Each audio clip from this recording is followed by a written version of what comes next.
Hello mga ka-trip, good evening po sa ating lahat. Welcome back again to our channel. Kumusta po kayo? So shoutout po sa mga ka-trip nating mga papausbong pa lang, papasimula pa lang ng kanilang mga motor shop business, motor parts business and accessories, mga motorcycle repair shop, mga shop owners. So ayan, ang video po na ito ay special po pong gagawin or isi-share para po sa inyong lahat.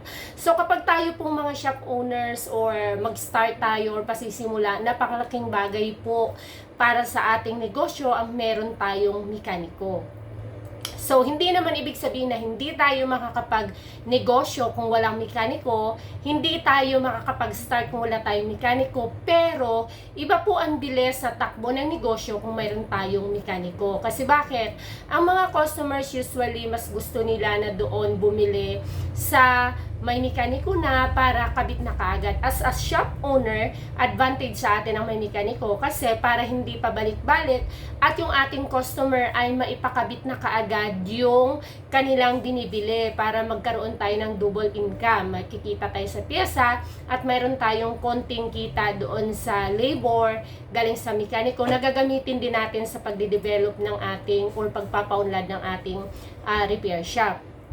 So ano ba itong tips na ibibigay ko po sa inyo na napaka-importante na dapat nyo pong isa-isip as baguhan pa lang or mag-i-start pa lang.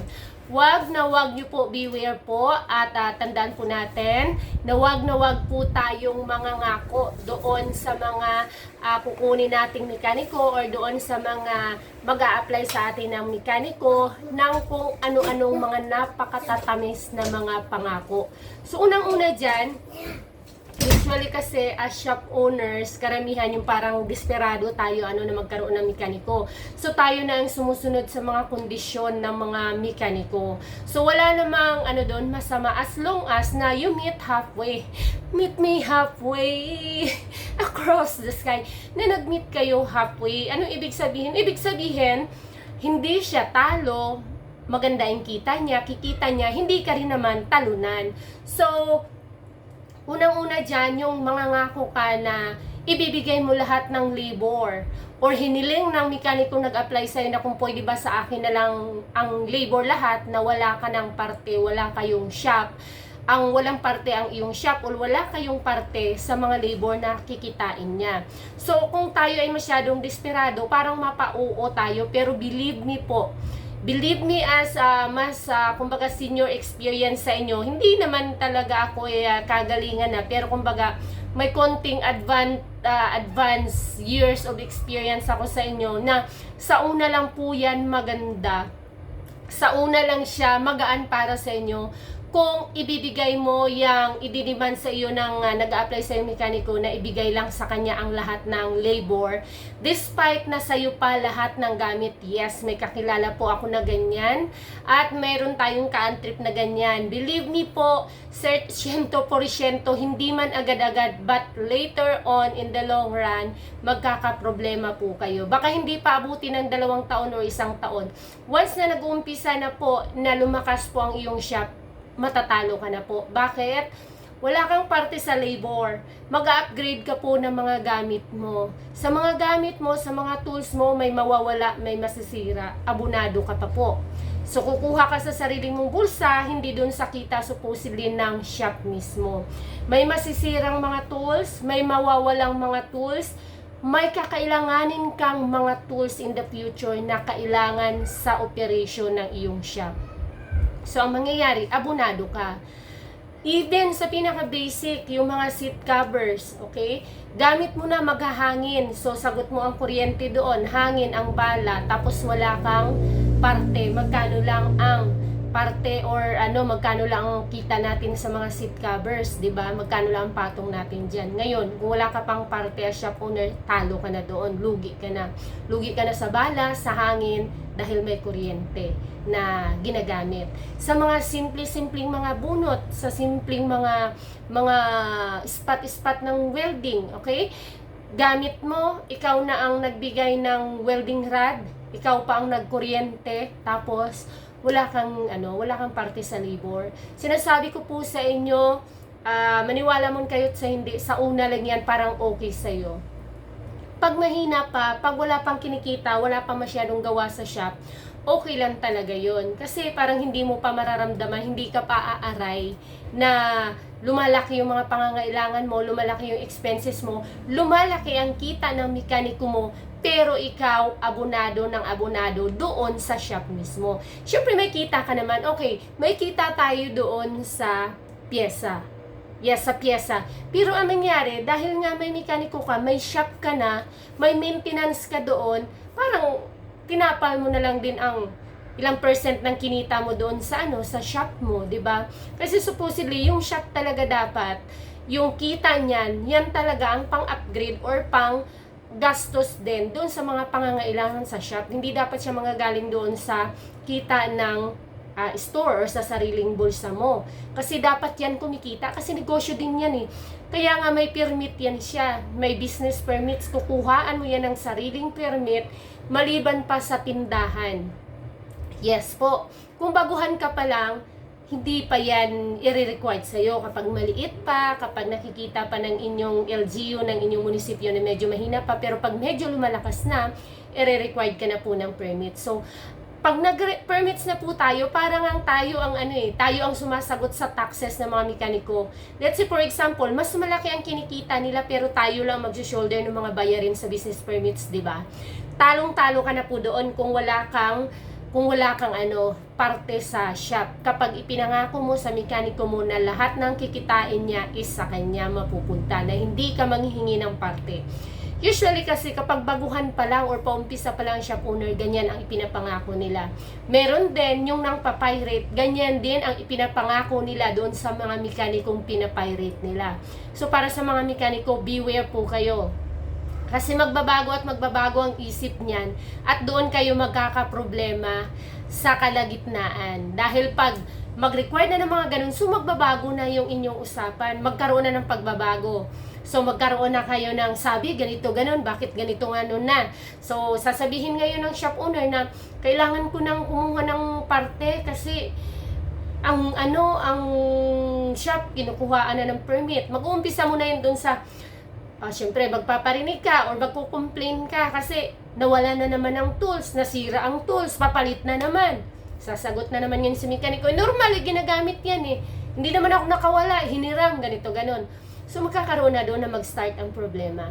Pero kapag ikaw na shop owner, may parte ka, hindi naman ibig sabihin na walain or sirain. Pero yes po, nasisira ang mga tools. Hindi sinasadya, may nawawala sa mga hindi sinasadyang pagkakataon at hindi sinasadyang mga pangyayari. May mga nanghihiram, may nami-misplace, may nakukuha ng mga customer na hindi sinasadyang nadala nila, na nakihiram lang, nakigamit lang. So, kailangan nating palitan yun. Paano ka mag-upgrade ngayon? Let's say, for example, kailangan mo na ng tubeless tire changer machine. Kailangan mo na ng reboring machine. Kailangan mo na ng mga upgrade, kailangan mo na mag-upgrade ng mga gamit na yan.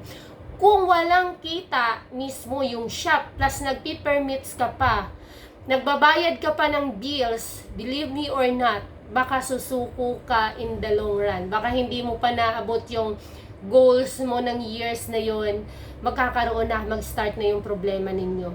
At kapag kasi hinayaan nyo na maging ganun yung setup, na wala kang parte sa shop, parang wala kayong connection, parang bahala siya sa buhay niya, bahala siya sa lahat ng desisyon niya, ikaw ganun ka rin, wala kayong pakialamanan, walang connection, walang sense of ano ba tawag dito, yun bang yung concern sa isa't isa. Parang walang concern sa negosyo mo, ang mekaniko, ikaw din walang pakialam sa kanyang ginagawa, sa kikitain niya man or wala, kasi wala nga kayong pakialamanan. So, kumbaga yung tie ninyo at saka yung samahan ninyo, yung teamwork is parang nababaliwala, which is magka-partner kasi talaga yan tayo. So, yun yung beware po kayo doon, mga aspirant, mga future owners, or sa mga magpapirate, doon sa mga ipapangako po ninyo sa mga mekaniko. May mga kakilala ko, may mga nagko-confide sa atin, lahat na ipinangako, okay? Simula sa, wala nang walang, para yung kumbaga lahat na ng pakikisama ibinigay, para lang talaga magtagal, para lang taga may mekaniko sila. wala na nga siyang party sa shop. May allowance pa. May 150 daily allowance pa for transpo ko, no, for gas. May ano pa, may pa wifi pa, may pa lunch, may pa snack. Luging-lugi ka doon, ka-antrep, luging-lugi ka. Sa electricity pa lang sa gamit ng mga shop doon, sabihin na natin sa pagkain, okay, walang problema. As long as na yung mekaniko mo is kumakain ng kung ano ang kinakain nyo. Pero yung ipagpo-provide mo siya ng special food talaga't problema ka at kailangan mo pang gumastos sa mga special na pagkain para sa kanya, ay problema po yun. Pero kung kakain naman siya, kung anong kinakain ninyo pare-pareho, eh walang problema yun. Normal yun yung snack, normal yung merienda at saka yung pagkain. Pero yung mga more than that, para lang talaga ma-please, to think na hindi yun siya assurance na maging okay or maging responsable ang mekaniko. Kasi ang taong responsable sa trabaho at concern sa trabaho niya at may pagpapahalaga sa trabaho niya at mahal niya ang trabaho niya, hindi magiging pala absent, hindi magti-take advantage, hindi siya maging demanding, hindi siya maging malaki ang ulo, maging entitled. Ganun po yun. So, tamang mekaniko lang, yung tamang proseso, kung tatanungin nyo kung magkano sa amin, 80-20 po. 80% sa mekaniko, 20% lang sa amin. Napakaliit na porsyento para sa mga kagamitan sa shop. Usually, actually, pang-cover lang yun sa sa electricity, 'di ba? Sa electricity, sa sa mga bala ng tacker, sa welding rod, pang ano lang talaga siya, pang maintenance lang talaga. Kasi hindi mo rin maasa ng yung mga pang-upgrade. Halimbawa, syempre inabunuhan mo na namin yung tire changer. Kumbaga, kasi kailan ka pa sa halagang kulang-kulang 82,000 kung iipunin mo galing sa